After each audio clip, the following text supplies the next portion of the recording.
Hello, it's my favorite day, everyone. I'm Stephanie Gillison, and I'm here with my partner in crime, Hannah Maverick.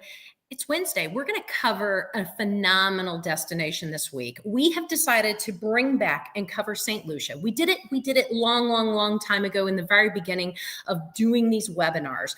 But the reason why we're going to cover St. Lucia today is because one, airdomo.com is live. And if you haven't been to the site, you better go there and check it out. Number two, we have got so many amazing properties that are currently right now for sale in St. Lucia. And look, this is a place you want to check out. It's a place that is, well, first off, here's why I like it. Obviously, for those of you who know me or are getting to know me, you know that I love powerful women. St. Lucia is the only country on earth that is named for a woman. I mean, literally, you all, that is a true statement. And if you sit there and you rack your brain and you Google it or you chat GPT it, it's going to tell you the same exact thing, isn't it, Hannah? Yep, it is the only sovereign nation in the world currently named after a woman. Her name was actually St. Lucia of Syracuse.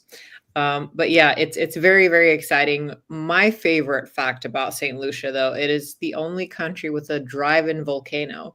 So you can literally drive up to the edge of the volcanic craters. It's super exciting. It's very cool. Something you won't find anywhere else. So I'm very excited to talk about St. Lucia. Absolutely. And that volcano is not active. It hasn't been active in what, thousands of years, I believe? Yeah, it's not an active volcano. So sorry for everyone who wanted to see an active one. You don't have to worry about that. You can absolutely buy property there and not worry about that volcano erupting and ruining the property. So don't you worry about that.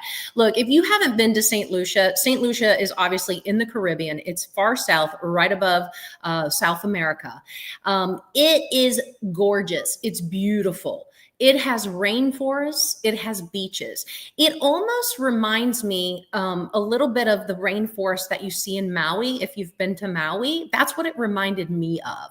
What I like too about St. Lucia is when you're there, you can look across the ocean, the Caribbean or the Atlantic, and you can see other islands, other countries, St. Vincent and the Grenadines and other places. And so you are close to other areas that you can get on a boat and go and visit. But, you know, tourism there has grown tremendously, and that's because the property value is still low. There's strong demand, but more people can afford there than a lot other places. Let's just say that. Yes, absolutely. The island is English speaking, which makes it super accessible for all global investors and expats. And St. Lucia itself is known for its thriving cultural life. It has annual jazz festivals, carnivals, has a strong sense of community hospitality. And of course, there is the rum culture. Rum is the staple drink.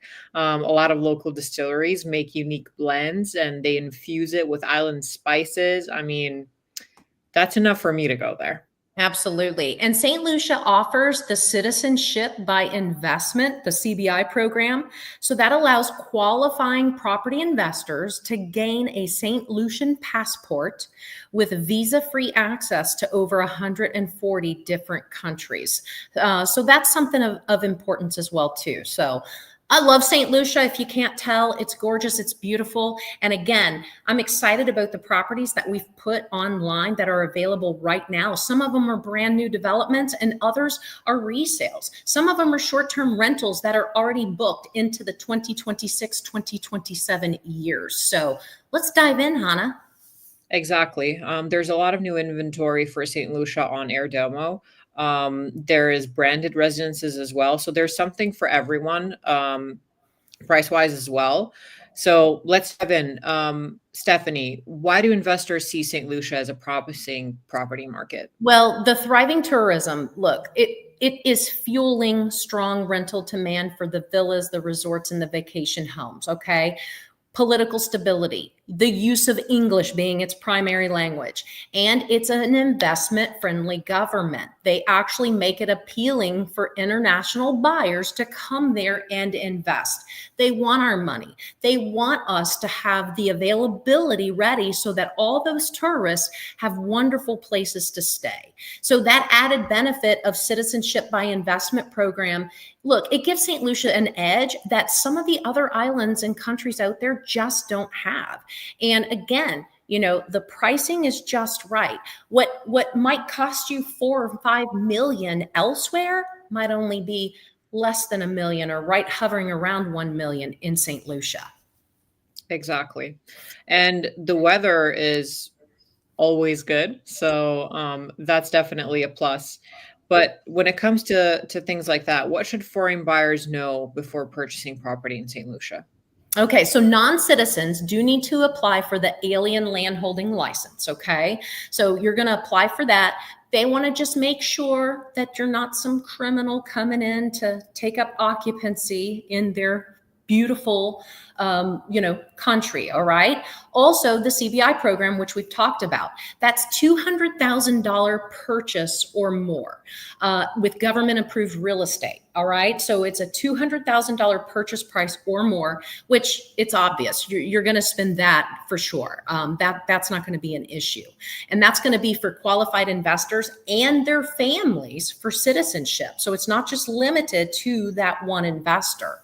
Taxes and fees. The stamp duty is 2 to 4%. So you're going to pay that at the time of purchase. You've got small legal fees. You've got some registration costs. And then the annual property taxes thereafter are extremely low. They're not reassessing everything every single year. So that 2 to 4% that you pay upfront on the stamp duty, that's the biggest expense you're going to have at the purchase. Awesome. Great. So that all sounds good and well. So let's say we say yes to that investment. We say yes to St. Lucia. Which parts of St. Lucia are most attractive for real estate investment? Rodney Bay, it's the lively hub with the marinas, the restaurants, the shopping. It's popular with the expats and the tourists, right? It's got a lot going on. It's definitely a part that, people need and want to see. You've got Soufriere and the Pittons. That is stunning landscapes, and it's the eco-luxury resorts. That is ideal for those high-end villas, okay? You want the ritzy houses with the pools and the privacy and the beachfront and the ocean views. That's what you're going to find there. Then you've got Cap Estate. It's an exclusive residential area with the golf courses and luxury property. So if you're a golf enthusiast, that's where you're going to want to be for that. Marigot Bay, that's a popular choice. It's also known for its natural harbor and luxury resorts. It's great for rental income opportunities. Most of the resorts that were built in St. Lucia were in Marigot Bay. And so that's where you see a lot of tourists just automatically stay because it is close to those resorts. And then you have the Castries. That's the capital. That's a mix of residential, commercial, and then again, there's development opportunities there because growth is expanding, because tourism is constantly growing. Developers are looking at St. Lucia as that opportunity, especially when you talk about these branded residences, so to speak. And those branded residences like the Four Seasons, and that gives you that resort living without being in the hotel itself. Exactly. So going off of what you just said, what are the trends that are actually shaping in the St. Lucian property market right now?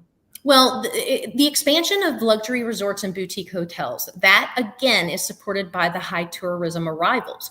And because there's just not enough short-term rentals on the island, tourists are forced to stay in those luxury resort and boutique hotels. But we all know if a home is available, they're going to rent that first. I know I would. And so that's why this is a market that you can absolutely get involved in and purchase in if you're looking for that secondary income, or if you're looking to maybe buy that vacation home that you can use a couple months or a few weeks out of the year, but get a constant paycheck from it the rest of the year. All right. There is increasing global interest in St. Lucia with the second citizenship through the CBI program. That's huge, okay? That also, there's a demand for these approved developments as well too, because the land is affordable and the cost, is keeping construction much lower as well too. Rising popularity of vacation rentals, we keep talking about that. The tourists want private villas. So the trends are leaning in that direction. You're not going to see high-rise condos. That's not anything that you're going to find in St. Lucia. You're going to see private villas with amenities over traditional hotels. Exactly. I do want to say to everyone who's chiming in right now, and for everyone who's going to be watching this later, if you do have any questions about the St. Lucian property market or the properties, please do let us know in the comments and we'll get back to you. Always, anytime that there are some questions on our topics, please do. And now let's close off with my favorite topic every time, ROI. So how can investors maximize their returns in St. Lucia? Well, you got to reach out to airdomo.com and start looking at what we've got there, and then let us guide you to those so that you can make sure you're getting those high returns on your investment, because we're going to help you target those prime areas with that strong tourism demand, right? We're going to make sure that those properties are approved for that CBI purchase. We want you to be able to have that. We also want to explore the luxury villas and boutique eco resorts because those command higher rental rates. We're going to work with our trusted legal local experts to make sure that the transaction runs smoothly and that everything is covered from the legal standpoint locally. And then we're going to consider that long-term appreciation potential. St. Lucia continues to develop its tourism infrastructure and global appeal, and so appreciation is going to continue to rise as well. And so all of that is exactly why we have airdomo.com. And so if you haven't been to the site yet, make sure you do. Make sure you check us out on all social media. Make sure you're following us. I think we have I know we have over $2 billion worth of real estate on the site. And I think by the end of this week, we're going to have another huge island of inventory in Turks and Caicos coming soon too. So that's going to be exciting. So exciting. Yep. Well, thank you guys so much. This was great. St. Lucia is such a beautiful destination, and I'm looking forward to next week when maybe we'll talk about what Stephanie just gave our secret away. No, next week I'm going to be on location. Yes. Where are you going to be joining us from? Do you want to tell everyone? I'm going to be in Whitefish Lake, Montana. You all, look, you talk about a destination. Yes, it's in America, but it is definitely a destination. And so I'm going to be live from the lake there, and we're going to do this webinar, and we're going to, maybe we'll talk a little bit about it, and we'll also cover Turks and Caicos as well. But I will have a different, I won't be in my house next week. That's for sure. That's awesome. Thank you so much. Bye, everyone. Bye.